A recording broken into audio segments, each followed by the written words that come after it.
SBI card का IPO आ रहा है और आपको शेयर होल्डिंग जो कोटा होता है उसमें से अप्लाई करने के लिए स्टेट बैंक का एक स्टॉक होना अनिवार्य है। तो ये जो एक सिलसिला चला था कुछ दिन पहले इंडियन स्टॉक मार्केट के ऊपर, तब ये स्टॉक बहुत ज़्यादा यहाँ पर लोगों ने ख़रीदारी करके रखी। अगर किसी के पास नहीं था तो उसने कम से कम एक स्टॉक अपने पोर्टफोलियो में डाल के रखा।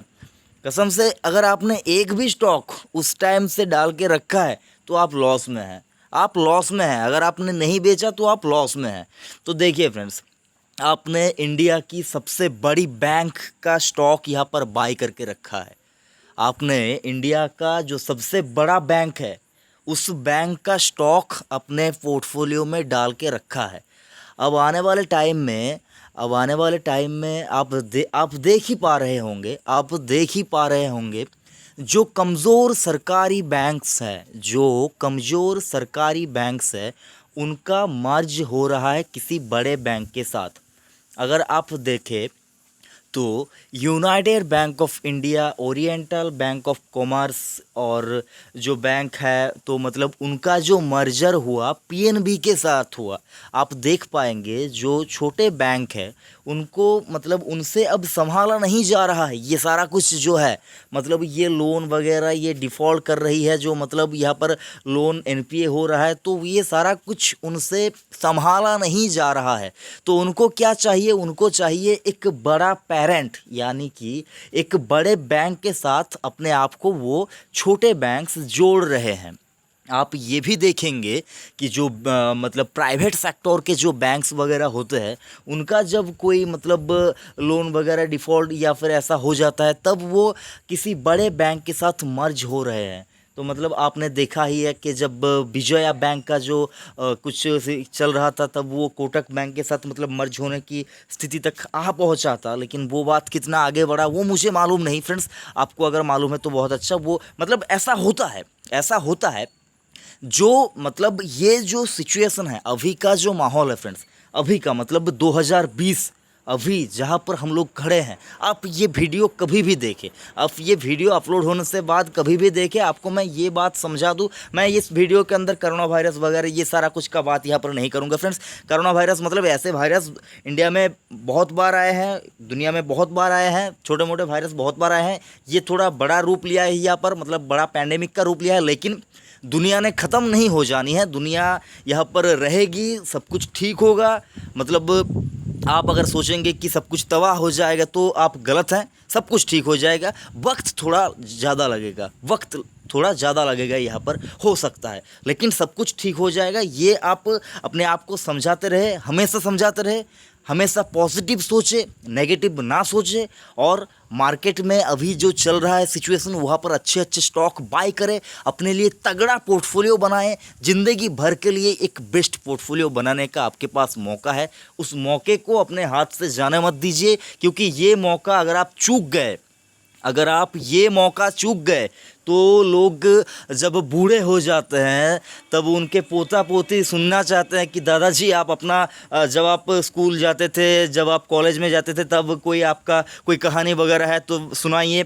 तब आप अफसोस के साथ यही कहेंगे कि बेटा जब मैं छोटा था या फिर जब मैं जवान था तब मतलब इंडिया के अंदर और दुनिया के अंदर एक वायरस आया था जिसका नाम था कोरोना वायरस। उस ज़माने में हर एक स्टॉक का प्राइस बहुत गिर चुका था, लेकिन मैं उस ज़माने में डर गया था। उस दौर में, उस दिन में डर गया था। मेरे पास पैसा था लेकिन मैंने खरीदारी नहीं की उस वक्त मैंने खरीदारी नहीं की। लेकिन जब सब कुछ ठीक हुआ तब मैंने वही स्टॉक, वही सारा कुछ मैंने महंगे वैल्यूएशन पे ख़रीदा। उसी कंपनी के स्टॉक ख़रीदा जो बहुत पिट चुके थे, बहुत गिर चुके थे। उसी कंपनी के स्टॉक को मैंने महंगे वैल्यूएशन पे, महंगे प्राइस पे ख़रीदा। उस ज़माने में मैंने नहीं ख़रीदा। तो ये आपको ना बोलना पड़े, इसीलिए मैं कहता हूँ फ्रेंड्स, बहुत बातें हो गई, आप आते हैं मुद्दे के टॉपिक के ऊपर। तो यहाँ पर देख सकते हैं आप एसबीआई का जो स्टॉक है यहाँ पर 170 रुपया 95 पैसे के ऊपर 7 मई 2020 को एनएसई के ऊपर इसने क्लोजिंग दी है। तो यहाँ पर अगर आप देखें 5 दिन के चार्ट के ऊपर ये स्टॉक आपको 12% नेगेटिव में ट्रेड करता हुआ दिखेगा। अगर आप 1 मंथ के चार्ट के ऊपर जाए तो आपको यहाँ पर 6.5% का गिरावट यहाँ पर 1 मंथ के चार्ट के ऊपर दिखेगा। 6 मंथ के चार्ट के ऊपर यहाँ पर आपको लगभग 46% का गिरावट 6 मंथ के चार्ट के ऊपर दिखेगा। आप 1 साल के चार्ट के ऊपर स्टॉक को उठाकर देख लीजिए, लगभग 44% का गिरावट यहाँ पर आपको शो कर रहा है। तो यहाँ पर क्या करना चाहिए, देखिए फ्रेंड्स, मैं सबसे पहले आपको यही कहूँगा, अगर आपका विजन लॉन्ग टर्म के लिए है तो आंख बंद करके स्टॉक को बाय करके अपने पोर्टफोलियो में डाल के रख लीजिए। और अगर आप शॉर्ट टर्म में गेन करना चाहते हैं तो यहाँ पर आपको टेक्निकल चार्ट वगैरह सारा कुछ देखकर यहाँ पर इन्वेस्ट करना चाहिए। लेकिन स्टॉक का टेक्निकल चार्ट यहाँ पर थोड़ा सा बेयरिश जोन में ट्रेड कर रहा है ये स्टॉक, एसबीआई का स्टॉक। तो यहाँ पर आपको चौकन्ना रहना पड़ेगा। यहाँ पर आप अगर तेजी का सौदा लेते हैं तो हो सकता है आपको लॉस हो जाए, आप अगर मंदी का सौदा लेते तो भी हो सकता है आपको लॉस हो जाए।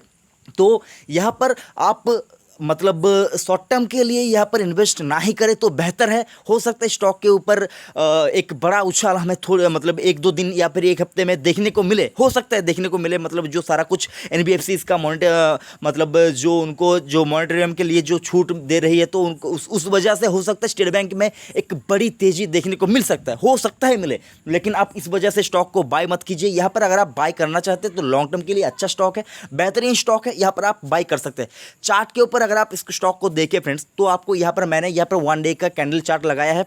यहाँ पर आप देख पाएंगे स्टॉक जो आप ऊपर में जो लाल लाइन देख रहे हैं तो वो है फ्रेंड्स इसका 20 DMR। तो स्टॉक अपने 20 DMR के नीचे ट्रेड कर रहा है। अगर आप MACD देखें स्टॉक का MACD अभी हमें वीक नज़र आ रहा है, ये अपने सिग्नल लाइन के ठीक ऊपर ही है। यहाँ पर ये स्टॉक नीचे गिरने की संभावना यहाँ पर दिखाई दे रही है। अगर आप RSI देखें तो RSI का लेवल भी यहाँ पर ठीक ठाक ही है, और ज़्यादा यहाँ पर गिरावट होगी ये हमें नहीं लगता। लेकिन यहाँ पर फ्रेंड्स स्टॉक बहुत ही वीक है, बहुत ही वीक है। अगर आप वॉल्यूम चार्ट के ऊपर देखिए फ्रेंड्स तो यहाँ पर आपको देखने को मिलेगा स्टॉक में गिरावट हुई है और लगातार गिरावट होती रहती है। यहाँ पर ज़्यादा वॉल्यूम नहीं आ रहा है स्टॉक के ऊपर। तो यहाँ पर आपको देखकर समझकर ही यहाँ पर इन्वेस्ट करना चाहिए शॉर्ट टर्म के लिए। लॉन्ग टर्म के लिए अगर आप इन्वेस्ट करना चाहते हैं तो फ्रेंड्स ये बहुत अच्छा मौका है, यहाँ पर इन्वेस्ट करके रख दीजिए। लोगों ने यहाँ पर अगर आप पूछे लोगों ने 300 350 के आसपास भी स्टॉक को बाय करके रखा है फ्रेंड्स। जब ये स्टॉक 350 के आसपास गया था तब भी लोगों ने स्टॉक को बाय करके अपने पोर्टफोलियो में यानी कि अपने डीमैट अकाउंट में डाल के रखा है। तो चिंता मत कीजिए, घबराइए मत। अगर आप बात करें स्टॉक का जो प्रोमोटर होल्डिंग है तो 52% स्टेक प्रोमोटर ओन करती है और वो प्रोमोटर कोई और नहीं है फ्रेंड्स, गवर्नमेंट ऑफ इंडिया है। तो घबराइए मत। और यहाँ पर अगर आप बात करें म्यूचुअल फंड होल्डिंग की तो म्यूचुअल फंड होल्डिंग यहाँ पर लगभग 13% है और 67 स्कीमों ने यहाँ पर इन्वेस्ट करके रखा है। तो चिंता मत कीजिए। और गवर्नमेंट में एक भी स्टॉक यहाँ पर गिरवी नहीं रखा, तो चिंता मत कीजिए, घबराइए मत। अगर इन्वेस्टेड है तो बने रहे। इन्वेस्ट करना चाहते हैं लॉन्ग टर्म के लिए तो ये अच्छा लेवल है, इन्वेस्ट कर सकते हैं फ्रेंड्स। ज़्यादा कुछ नहीं बोलूँगा। वीडियो अगर आपको ज़रा सा भी अच्छा लगा तो एक बड़ा सा लाइक करना, बेकार लगे तो दिल से डिसलाइक कीजिए। और अगर आपको लगता है चैनल को सब्सक्राइब करना चाहिए तो फ्रेंड्स सब्सक्राइब बटन आपके ठीक आंखों के सामने है, सब्सक्राइब कर दीजिए। Thank you friends.